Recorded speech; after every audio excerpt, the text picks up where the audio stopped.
Привіт усім! Сьогодні про автономію Криму із надзвичайно цікавою людиною, чиї думки мені до кінця не зрозумілі. А втім, як може бути із тим, кого тестують як експерта з довготермінових стратегій. Євген Лібовицький сам заперечує проти такого визначення, тому сьогодні просто директор Інституту фронтиру. І мова піде про автономію в Криму, зауважте, не автономію Криму, а автономію в Криму, тому що уявлення про цю майбутню автономію різняться. Якою вона була, якою має бути і за який статус Криму варто боротися в складі України. Опитування 2021 року, широке опитування, на запитання, як ви ставитесь до надання Криму статусу кримсько-татарської автономії в складі України, дало такі відповіді. 58% позитивно, 30% нейтрально, 8% негативно. Решта не визначились або не відповіли. А тепер увага, 2024 рік. Позитивно до надання Криму статусу кримсько-татарської автономії в складі України ставиться 50% менше. Нейтрально 11% менше. І негативно 34%. Дуже велике зростання. Коли говоримо про деокупацію Криму, чути суперечки, область чи автономія, якщо автономія, то яка? Далі суперечок наразі справа не заходить. Чому і як зрушити з мертвої точки, враховуючи оцей острах і негативне ставлення? Мені здається, що для того, щоб починати відповідати на це питання, треба йти геть в точку проголошення незалежності України. 24 серпня 91-го року національно-визвольний рух в Україні, чи український, чи кримсько-татарський, не набув критичної маси. Він присутній, він впливає на порядок денний, він впливає на якісь дефініції, він дає альтернативу існуючому радянському порядку, але він не спроможний вигравати вибори. Народна Рада в українському парламенті на виборах 1990 року набрала менше однієї чверті голосів в українському парламенті.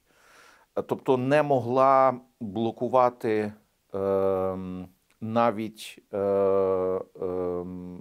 ті зміни, які тепер би визначалися через бар'єр конституційної більшості. Тоді ситуація була інакшою.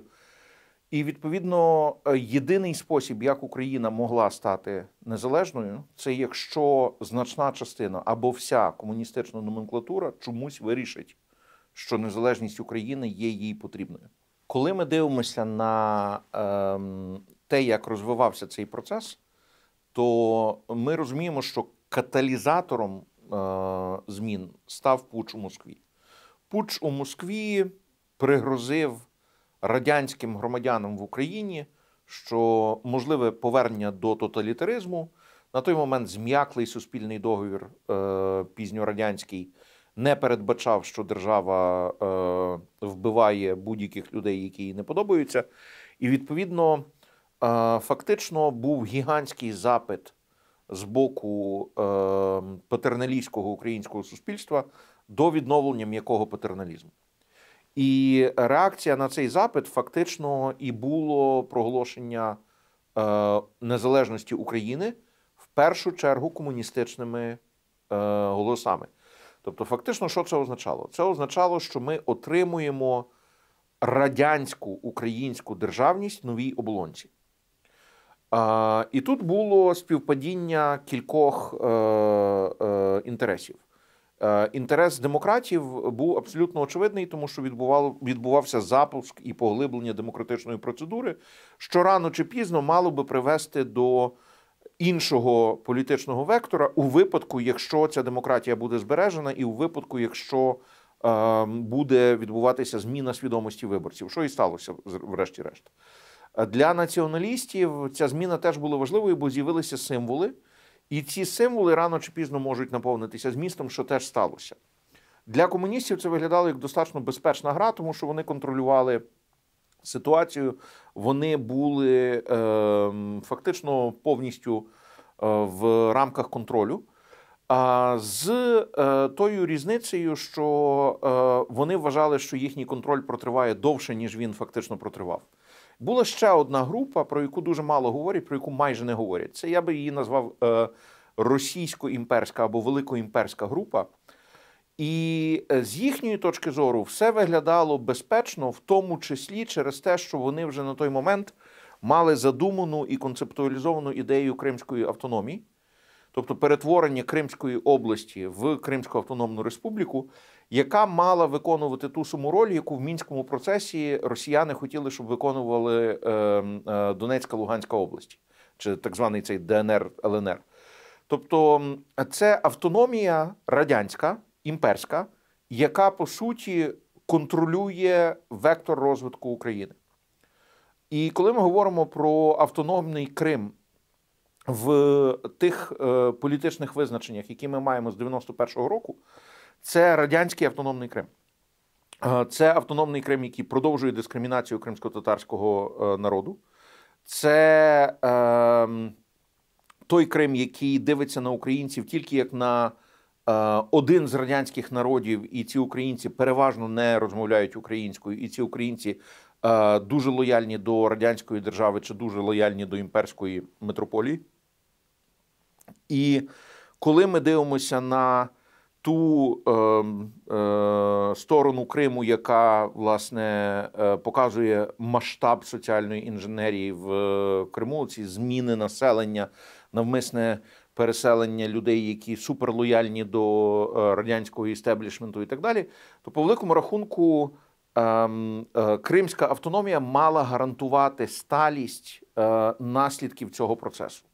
Тобто ніякої десоветизації, замість автохтонних назв ми маємо там гвардійські, піонерські там, і інші назви населених пунктів, які повністю советизовані. І прояв будь-якої ідентичності, крім великоімперської, по великому рахунку є загрозою. І чи в цій системі були шпарини? Так, були, тому що українська політична культура загалом не є герметичною. І тому з'являється українська гімназія, тому з'являються якісь кримсько-татарські інституції.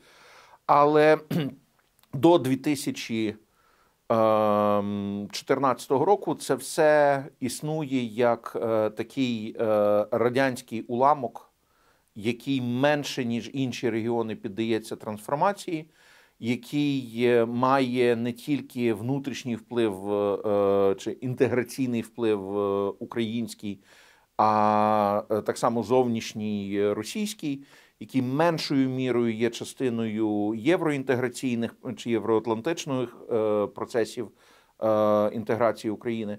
Тобто ми говоримо про зовсім інший процес. І після Революції Гідності, мені здається, що Революція Гідності є Рубіконом, яка звела в гармонію формальну сторону, де Україна є незалежною державою, і реальну сторону, де Україна ще до 2014 року не набула повноти цієї своєї політичної суб'єктності.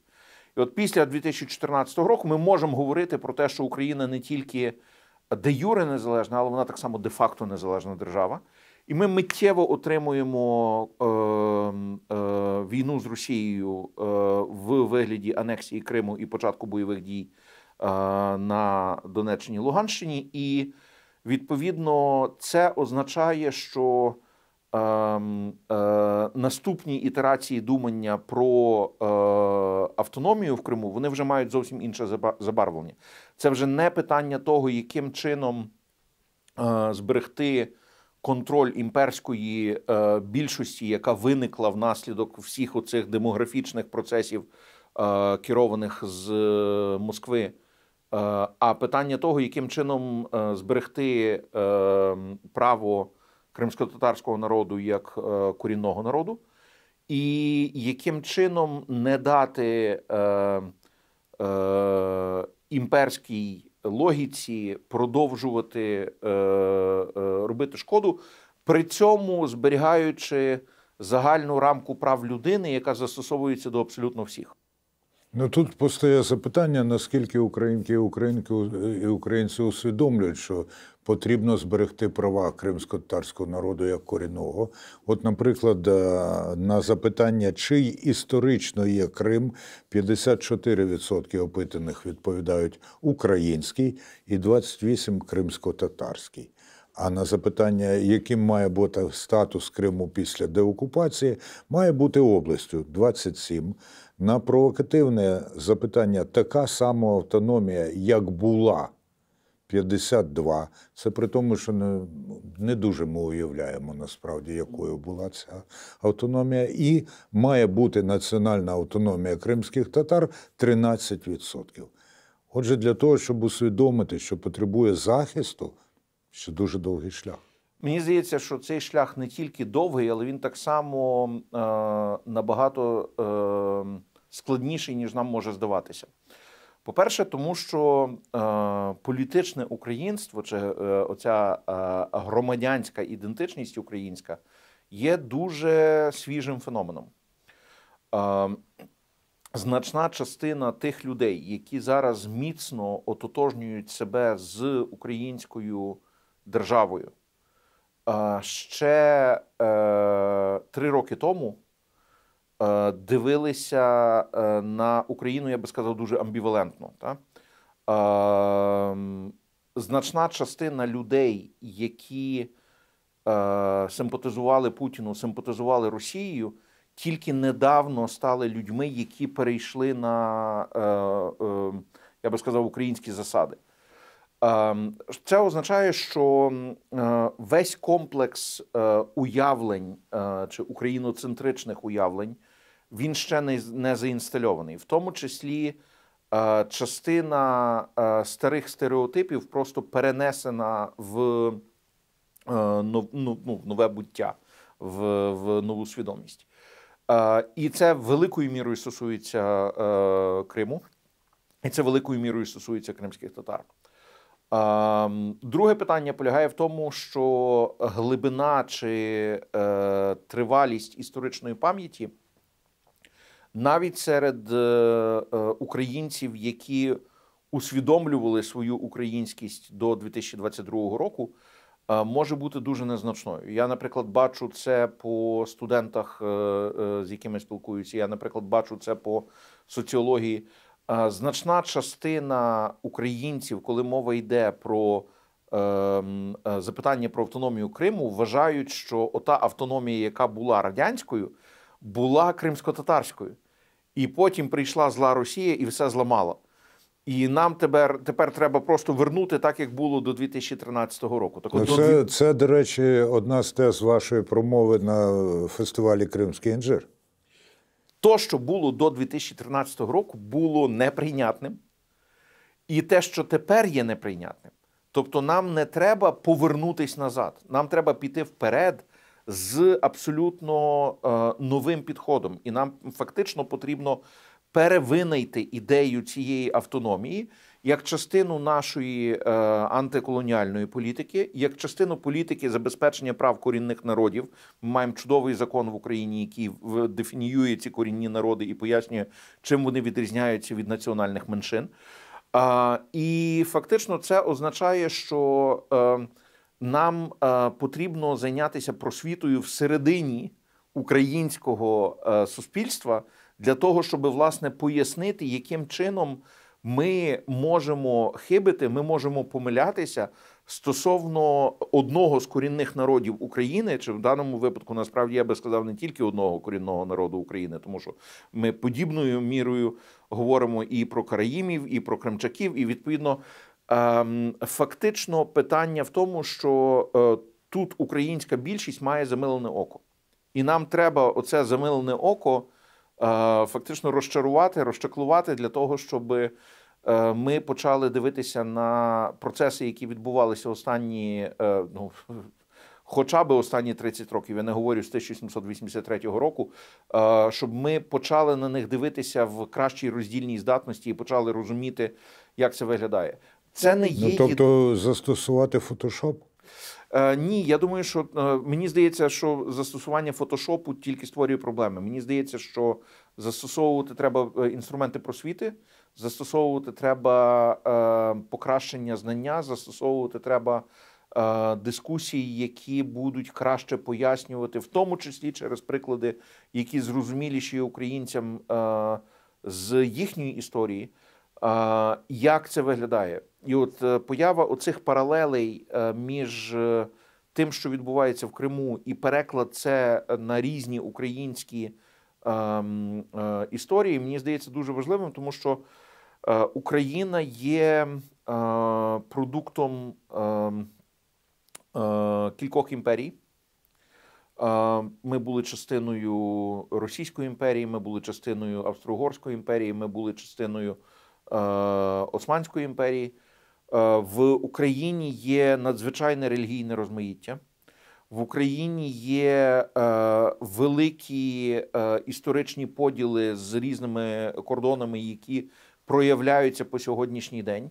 Для мене дуже таким показовим прикладом є те, як голосує Кривоозерський район Миколаївської області, який був в складі Речі Посполитої, на відміну від решти Миколаївської області. От він голосує як центральна Україна, а решта Миколаївської області голосує як південна Україна.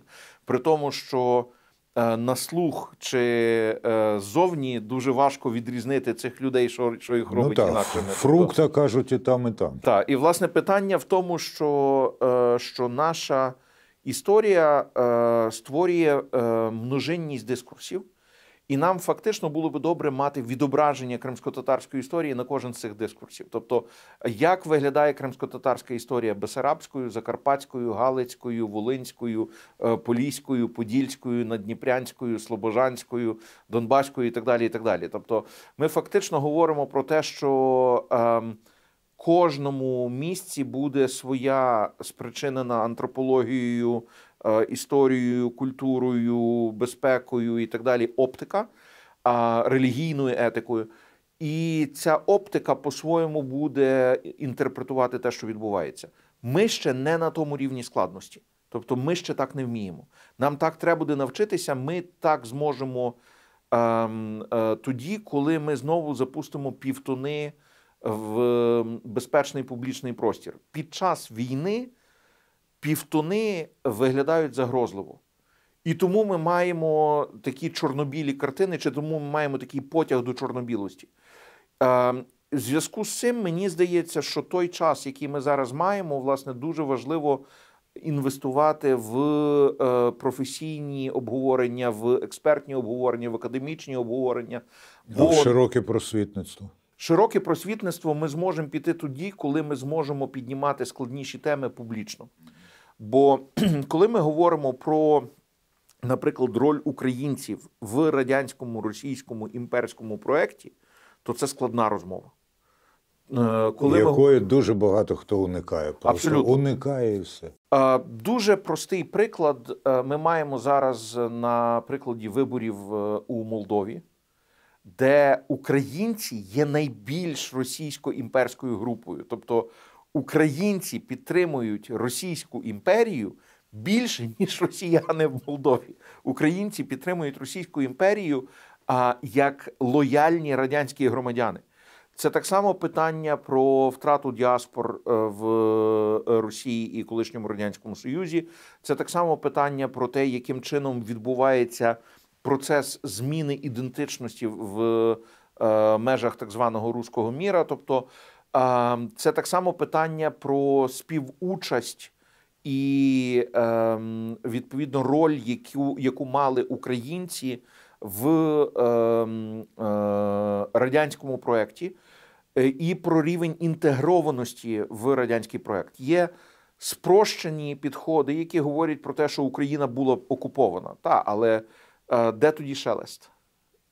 Де тоді концепт друга серед рівних? Де тоді значна частина участі української в радянському проєкті, хоч і посттоталітарної, хоч і з примусу, скорше за все, але тим не менше участі. І так само є зворотня сторона цього питання. Одна з причин, чому Україна зараз може давати відсіч росіянам. Одна з причин, чому Україна може мати такі перспективи, як вона має, полягає в тому, що Україна є серед всього іншого так само бенефіціаром радянської індустріалізації, при тому, що ця радянська індустріалізація в Україні була зроблена абсолютно жорстоким способом з мільйонами жертв, і вона страшенно коштувала Україні. Тобто, іншими словами, якби Україна мала вибір пройти ту саму індустріалізацію цивілізованішим способом, ми скорше за все мали би зараз зовсім іншу демографічну ситуацію, ми скорше за все мали би зараз зовсім іншу ситуацію з соціальній психології, травмі і так далі, і так далі, і так далі. Але це є ті складні розмови, які ми маємо провести всередині один з одним, і ми скорше за все ці розмови зможемо провести тоді, коли ми зможемо видихнути.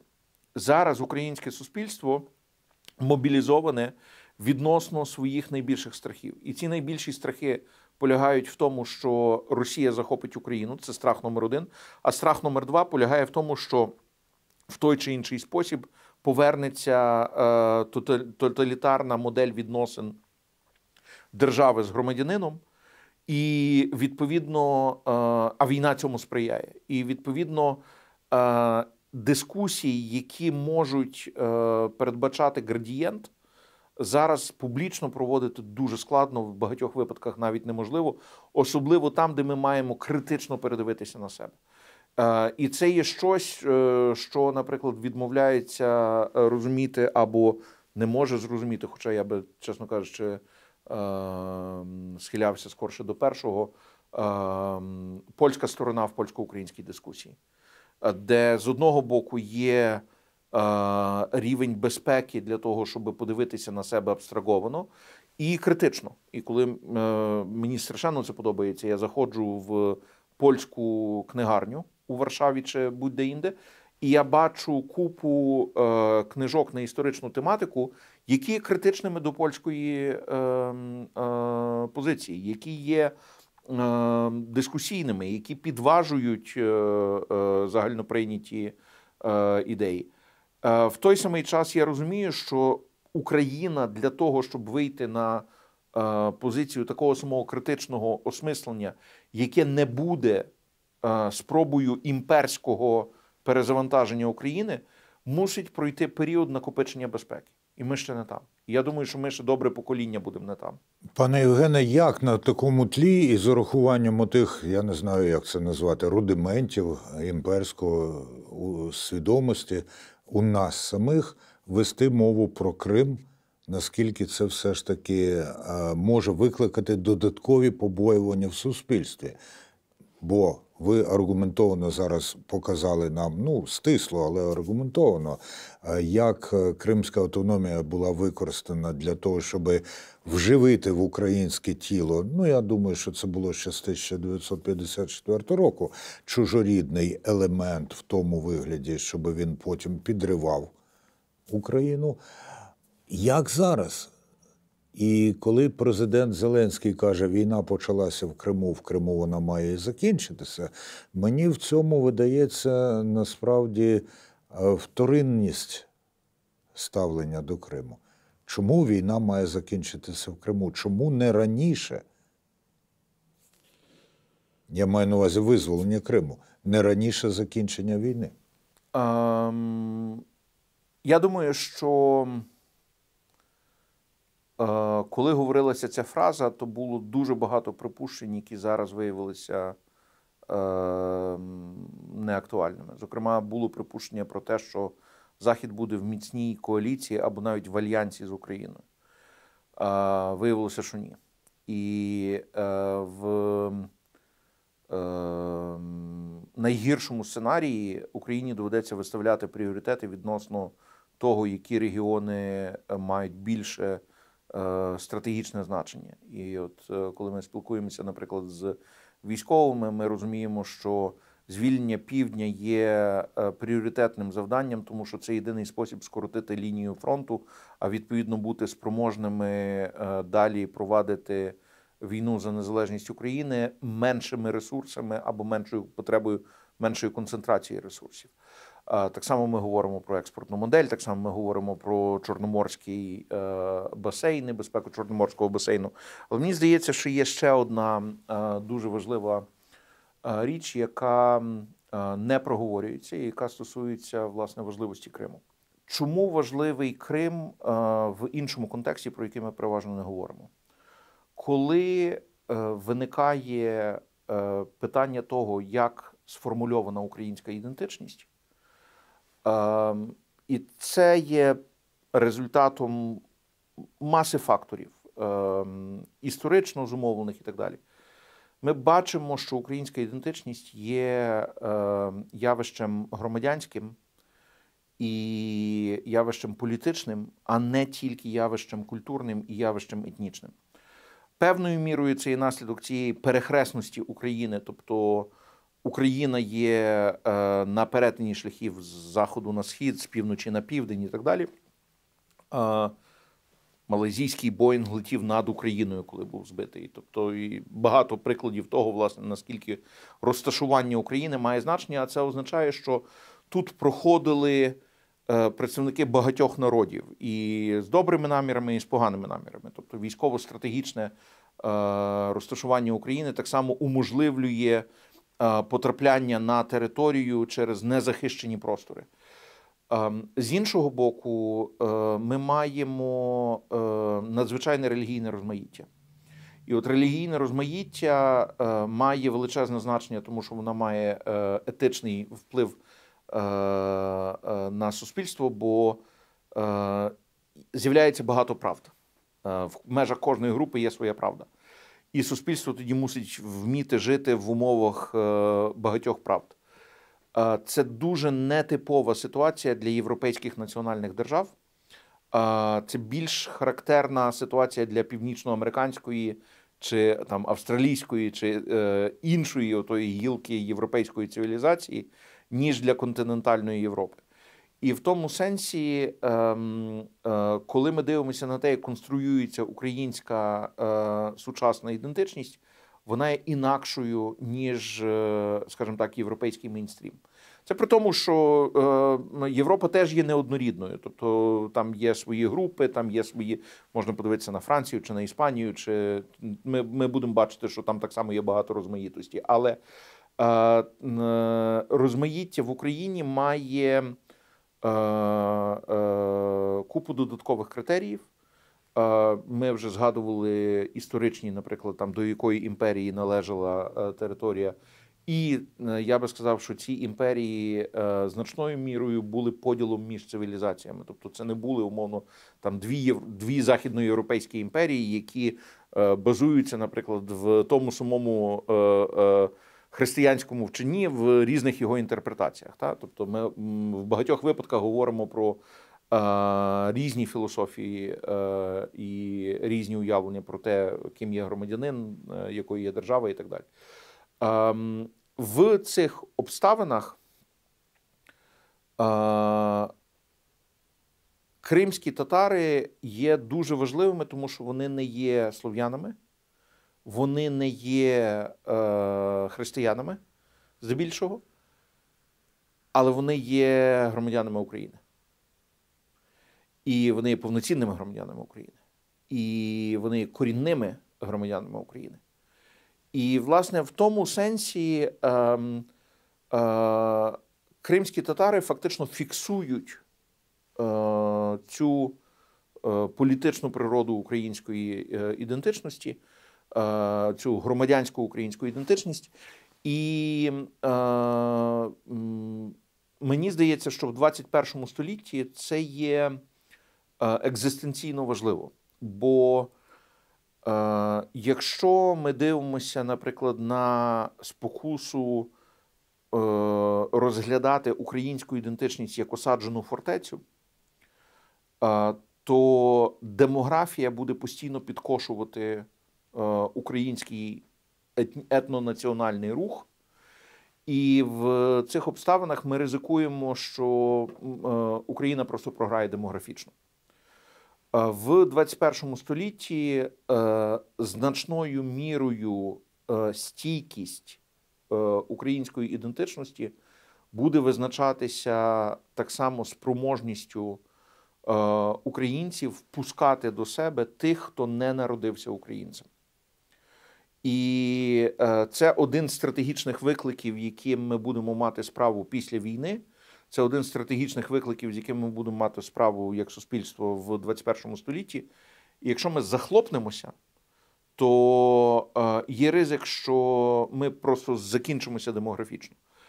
І от кримські татари не дають цьому статися.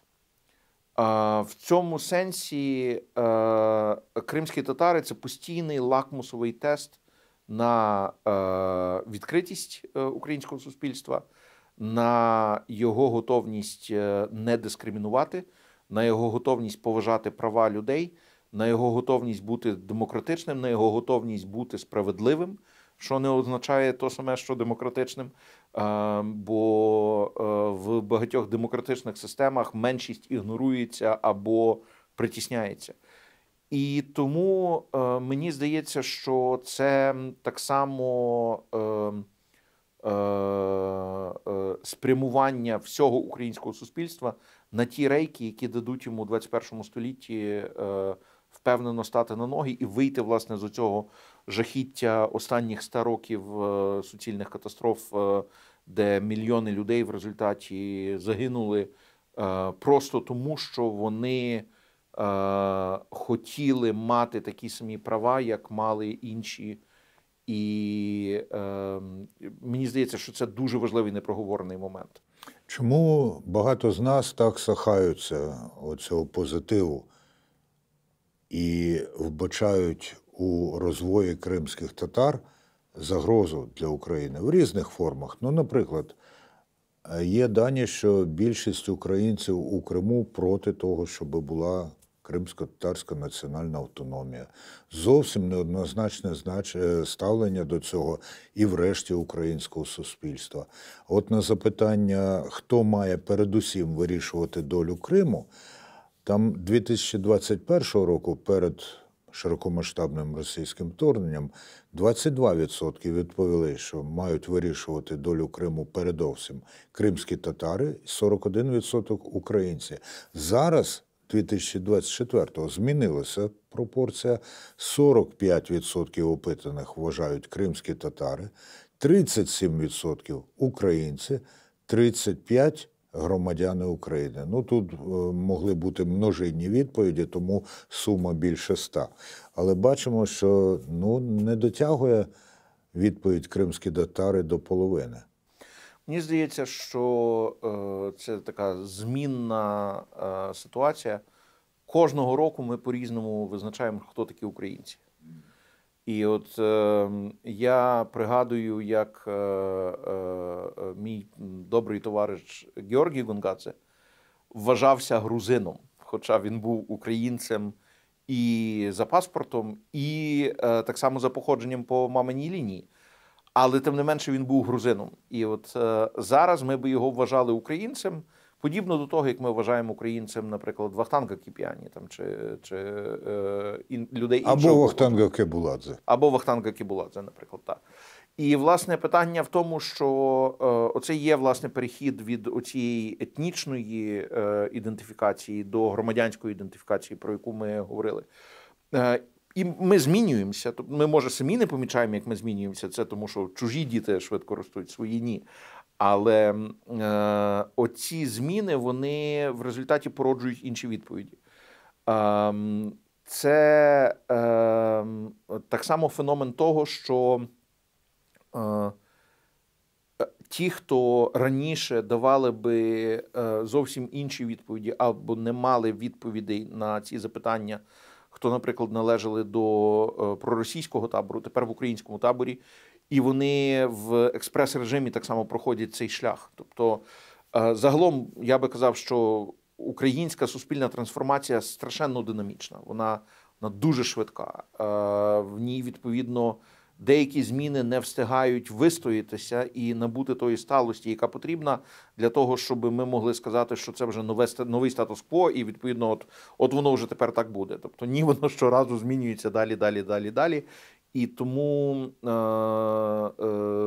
нам завжди треба ставити питання, чи ми порівнюємо феномени з тим самим. Тому що те саме питання 10 років тому прочитувалося інакше, ніж воно прочитується тепер, і інакше, ніж воно прочитуватиметься ще через 10 років.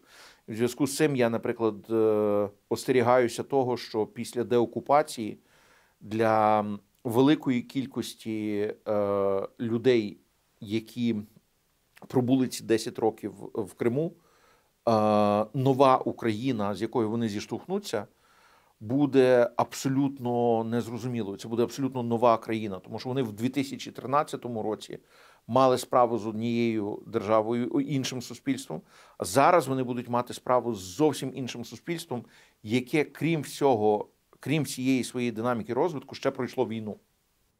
Так і при цьому треба врахувати, що, по суті, для багатьох із тих, хто в Криму, не так багато змінилося. Тому що української влади, як такої, там до 2014 року особливо і не було. Ви самі наводили приклади того, як кримськотатарські і українські установи там були скоріше для того, щоб похвалитися ними. Я би сказав, що те, що відбувалося, і це відбувалося подібно і в Криму, і в Донецькій, Луганській області, відбувалася дифузія, яка в першу чергу відбувалася через інформаційний простір молодих людей. Соцмережі, спільний простір для мемів, спільний простір для якихось визначень, досвідів і так далі. І так далі. І трагедія Криму полягає в тому, що ті, хто хотіли померти в Росії, отримали гору над тими, хто хотів жити в Україні. І в результаті одні були вимушені виїхати, інші померли. І ми зараз маємо справу з нащадками тих, хто фактично приймав рішення. І чим довше цей конфлікт буде нерозв'язаним, тим довшою буде ось ця тяглість, коли в певний момент буде вже якась помітна група мешканців Криму, які скажуть, а ми не брали участь в тому референдумі в березні 2014 року, тому ми не несемо жодної відповідальності за все, що відбувалося потім там і так далі. І тут скорше питання, мені здається, що це є питання того, що на відміну від Росії, де ми бачили, як молоді росіяни за своїми світоглядними орієнтаціями нагадували не середнє покоління, більш ліберальне, а нагадували своїх дідусів і бабусь, в Україні, зокрема в Криму, зокрема в Донецькій, Луганській області, зберігалася оця лінійність.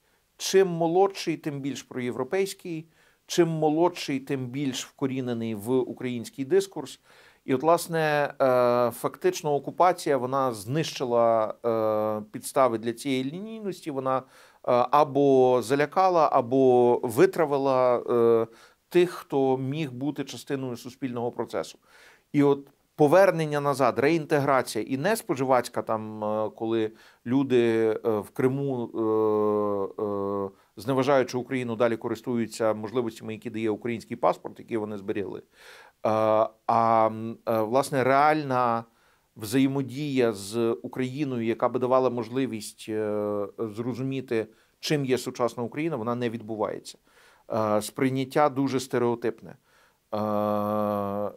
Фактично, ми говоримо про те, що спроможність інтерпретувати в межах коректного прочитання контексту те, що відбувається в Україні, дуже невисока в Криму. І, відповідно, це означає, що адаптація до тої складності змін, які відбулися в Україні, буде дуже непростою.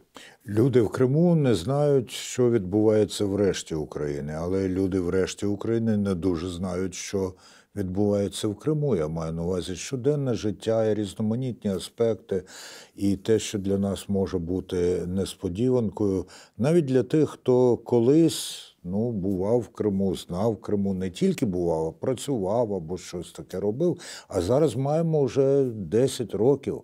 І ціле покоління, яке не знає, не мацало Крим, яке не вдихало його. Як з ними говорити про Крим? І отут знову ж таки, про який Крим ми говоримо і про кого ми говоримо. Причина, чому українцям кожного разу потрібно оновлювати свої уявлення, в тому числі про самих себе, полягає в тому, що ми є в швидкому відновленні власної пам'яті. Історія, яка почалася з відновлення пам'яті про Голодомор в другій половині нульових, мала продовження, бо почали зростати горизонти пам'яті, наскільки глибоко ми можемо подивитися, наскільки далеко ми можемо подивитися. Далі цей процес був синхронний з процесом набуття суб'єктності і громадянської, і політичної, і, якщо хочемо, споживчої чи будь-якої іншої суб'єктності, тобто, чи, як тепер говорять іншим козацьким терміном, агентності. Значить, і це фактично означає, що в певний момент в українців сформувалося своє уявлення про свою суб'єктність як про виключно доброзичливу і виключно таку, яка була з боку жертви, відповідно, не несе відповідальності за кривди попередніх епох. Це дуже не зістиковується з історичною пам'яттю, наприклад, поляків, або євреїв, або будь-кого, хто мав взаємодію з українською ідентичністю, наприклад, через насилля. Через це я би сказав, що коли нам здається, що українсько-кримсько-татарські відносини – це є такі відносини там, розмаїття в ліберальному дискурсі, значить, що от ви такі, а от ми такі, от пішли дружити разом, значить, і так далі. Там багато складних історій, там багато складних сторінок, там багато кривд, там багато затаєних образ. І нам дуже акуратно треба розміновувати ці історії. І одною з образ, яка є, наприклад, в кримсько-татарській спільноті, якої можуть бути несвідомі українці, це те, що значна частина дискримінації і кривд, які чинилися кримським татарам, робилися українськими руками. І робляться по сьогоднішній день. І, відповідно, коли ми ставимо тоді питання, хто ці люди, то сучасна українська дефініція ідентичності каже, та вони ж не українці, вони ж імперці. Значить, українці – це всі, хто зі світлої сторони. Але це дуже некоректна відповідь. Перше, це відповідь з дуже коротким терміном придатності, по-друге, це дуже некоректна відповідь. І це означає, що нам потрібно дивитися на себе в складніший спосіб. Дам інший приклад. Образ українця дуже добре змальований в класичній польській літературі. Генріх Сенкевич і так далі. І це образ, який не є 100% позитивним, як нам здається. Тобто це є образ, який передбачає можливість вибуху, гніву, люті, яка знищує і випалює все довкола. Тому кожного разу, коли представники білого пухнастого українського громадянського суспільства говорять про пасіонарність українців, вона в польській історичній пам'яті відгукується зовсім інакше. Але ми не маємо прямого лінку з цією пам'яттю. Бо ми маємо справу, наприклад, не з Бандерою, який був історичною постаттю і який приймав ті чи інші рішення в своїй боротьбі за українську справу.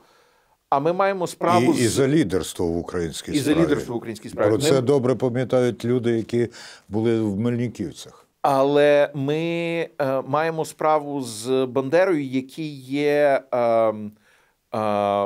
відповіддю на російський міф, яке є відповіддю, фактично, тролінгом російського імперського наративу. І в зв'язку з цим, це, до речі, то, що польська оптика ніяк не може зрозуміти, що коли ми себе гордо проголошуємо там бандерівцями, значить, і співаємо «Батько наш Бандера», це не є про Бандеру, який реально жив в Україні. Це є про Бандеру, про якого розповідає російське телебачення. І це набагато складніша історія. І от нам ці всі оптики треба буде вирівняти, зробити сумісними. І це процес. Він відбувається дуже поступально. Це питання того, як працюють шкільні наративи, з якими уявленнями формуються ті, хто тільки заходить в це життя. Це питання того, як сформульований інформаційний простір або інформаційні простори, в які множинні інформаційні простори, в яких ми існуємо. Це питання того, наскільки є переливання за рахунок дво- чи багатомовності, культурності і так далі, і так далі. Одна з речей, яку ми не до кінця, наприклад, усвідомлюємо, це те, що в Україні, будь-якій Україні майбутнього, буде понад 1 мільйон людей, які є носіями польської мови. Тобто в той чи інший спосіб польськомовність зросла і, відповідно, досяжність, значить, дотичність до принаймні, спроможності щитувати щось з того простору. Хоча, можливо, орієнтація на цей польський дискурс менша. Я виростав в Радянському Союзі, у Львові. Для мене польська мова – це була мовою глобалізації. Польська культура була культурою, через яку можна було дивитися, наприклад, в бік Заходу. А зараз воно, напевно, виглядає трошки інакше, але, тим не менше, це означає, що ми ніколи не були настільки глобалізованими, як зараз. Ми ніколи не були настільки англомовними, як ми є зараз. Ми ніколи не були настільки німецькомовними, як ми є зараз. Ми ніколи не були настільки інтегрованими в різні дискурси. Ми ніколи не були настільки, якщо хочемо, багатокультурними, як ми є зараз. І це так само означає, що ми можемо без втрати свого «я» так само давати можливість іншим культурам, зокрема іншим українським культурам, спертися на себе. Коли українські громадяни, українські споживачі будуть спроможні, наприклад, зрозуміти, не знаю, там 200 слів, 10 ідіом кримськотатарською. Ну, хтось із кримсько-татарських діячів пропонує для початку 100. 100 слів, які будуть викладатися в усіх школах України. Чудово. 100 слів, 5 ідіом і вміння прочитати алфавіт. Угу. І цього вже буде достатньо для того, щоб у когось виникла ідея, ух ти, а що там далі? А чи можна піти далі? І тоді ми вперше колись будемо мати ситуацію, коли хтось купить книжку кримськотатарською або музичний альбом кримськотатарською, бо цікаво зрозуміти, а що там. Музичний альбом я готовий купити хоч зараз, тільки аби він був. Питання полягає ще в тому, чи ми можемо зрозуміти ці тексти, чи ми можемо розуміти цю гру слів, чи ми можемо розуміти. Але, власне, питання є в тому, що оця взаємна проникність дасть нам краще розуміння дискурсів, дасть нам краще розуміння оптик один одного. І це, по суті, на прикладі історії з кримськими татарами ми так само бачимо, як ми можемо ускладнитися відносно зовнішнього світу, відносно, власне, налагодження мостів з тими, з ким зараз ми маємо просто суцільне непорозуміння. Наприклад, Україна-Німеччина. Німецька політична оптика дивиться крізь Україну, може меншою мірою, ніж до війни 22-го року, але крізь Україну. 3% території Росії було окуповано нацистами, 100% території України, але тим не менше почуття вини перед росіянами, а не перед українцями. З українського боку є просто нерозуміння того, як функціонує Німеччина, з чого вона складається, з яких проблем, з яких викликів, як сконструйована вона. І одна з речей, яка взагалі не зрозуміла, це як виглядає німецька травма. І чому значною мірою відповідь є відповіддю на цю травму. Коли ми припускаємо, що щось є інакше і може працювати за більше, ніж однією моделлю всередині, нам легше зрозуміти, як це працює ззовні. І, відповідно, через це мені здається, що українсько-кримсько-татарська взаємодія, вона дуже плідна, бо вона буде всіх посилювати і давати можливості краще розуміти, в якому ми є світі. Тобто українці, які розуміють кримських татар, мають менше бар'єрів для того, щоб зрозуміти складність решти світу. Ми вели мову тут про національно-територіальну автономію, так побіжно про ставлення до неї. Я, наприклад, вважаю, що нації мають право на самовизначення аж до незалежності. Хтось каже марксистська теза, а я от думаю, що... Зафіксовано в документах ООН. Так, що вони мають це право. І теоретично я вважаю, що ми не маємо зупинятися на питанні, та й не теоретично, національно-територіальної автономії. Якщо є нація, кримські татари – це нація, то настане час, коли вони можуть, а ми не маємо заперечувати проти цього, поставити питання про вирішення своєї долі як незалежної нації. Наскільки це може статися так, що ми до цього доживемо, а наскільки українці мають сприяти цьому процесу? Я розберу це на кілька питань. Мені здається, що на перше питання набагато легше відповісти, ніж на всі інші. Ми до цього не доживемо. При тому, що я бажаю вам і собі довголіття. Ну, але... а ви ще й маєте запас більше, ніж у мене. Ми до цього не доживемо, тому що ця зміна, вона в тому числі демографічна.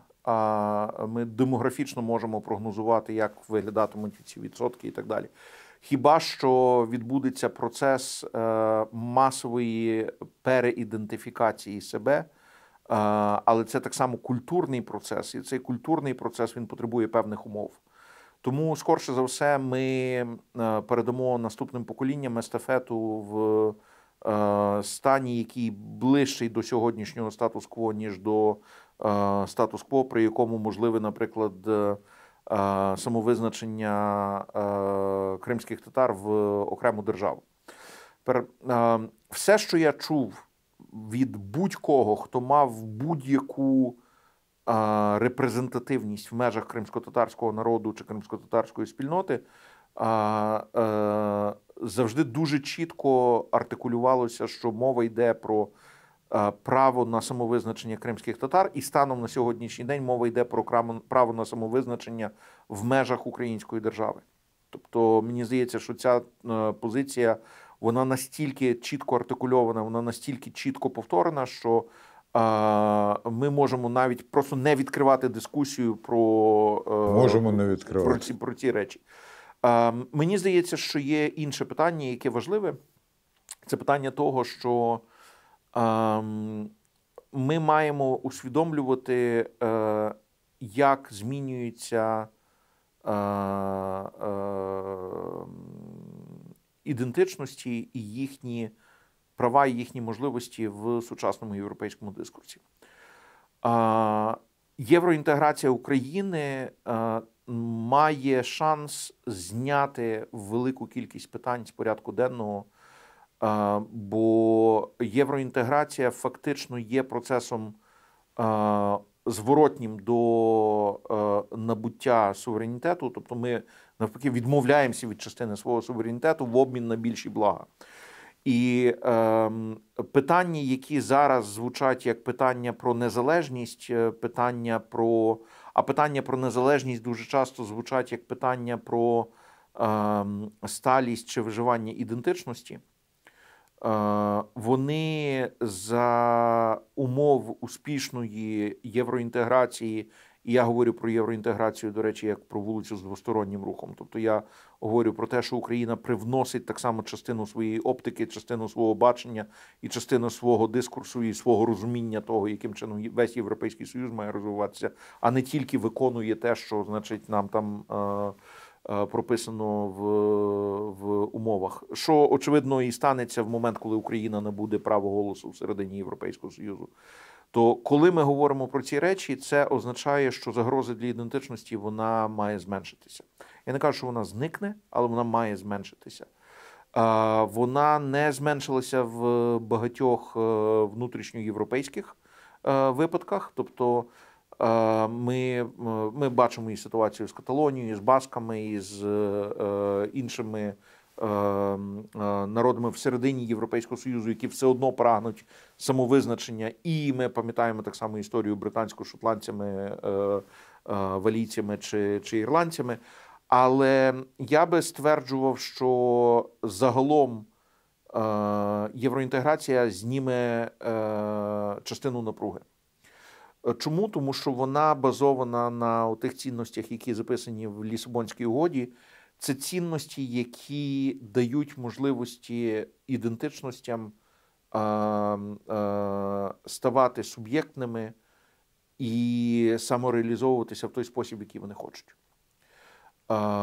Немає настільки потужного колоніального гніту чи дискримінаційного гніту, який є поза межами європейського проекту. Я би сказав, що боротьба української чи кримсько-татарської ідентичності за виживання має історично антиросійський характер. Бо основна загроза приходила звідти. Ми потрапимо через якийсь час в нові умови, і я не знаю, як, наприклад, буде виглядати кримсько-татарсько-турецька динаміка. Я не знаю, як виглядатиме українсько-турецька динаміка. У мене складалося враження, що тривалий час така нейтральна позитивність українсько-турецьких відносин базувалася на тому, що ми просто були непомітними. І от турецька оптика теж дивилася крізь Україну, а не на Україну. І зараз це змінилося, і зараз це дуже зміниться. І якщо безпекова ситуація буде такою, що буде вимагати від України для захисту своїх інтересів більш проактивної ролі як регіонального лідера, то це означає, що у нас напрузяться відносини з іншими, хто має амбіції в регіоні. І там і Туреччина, і Польща, і то, що буде на місці сучасної Російської Федерації. Значить, ми скорше за все будемо мати там цілий тривалий період часу таких непростих відносин з своїми турбулентностями. Але, тим не менше, загалом може так статися, що через якийсь час це питання не буде актуальне. І тут я би поставив інші критерії. Я би сказав так, що станом на наш життєвий час дуже важливо, щоб кримсько-татарській мові, культурі не було загроз, щоб вона могла вільно розвиватися. В тому числі в державному секторі, в тому числі в офіційних послугах і так далі. Я мрію про той час, коли заходиш на український будь-який сайт якогось державного сервісу, і там є мови, і ми маємо там українська, кримсько-татарська і англійська. Дуже велике значення. Друге питання. В той момент, коли, наприклад, українці вивчають кримсько-татарську мову, вони не стають менше українцями. Але вони дають можливість кількісно збільшити ринок для кримсько-татарського культурного продукту. І це так само питання, яке важливе. Тобто, якщо зараз ставити питання про пріоритети, то мені здається, що дуже важливо, щоб нічого не становило загрозу кримсько-татарській мові, культурі і ідентичності. Далі це є питання того, щоб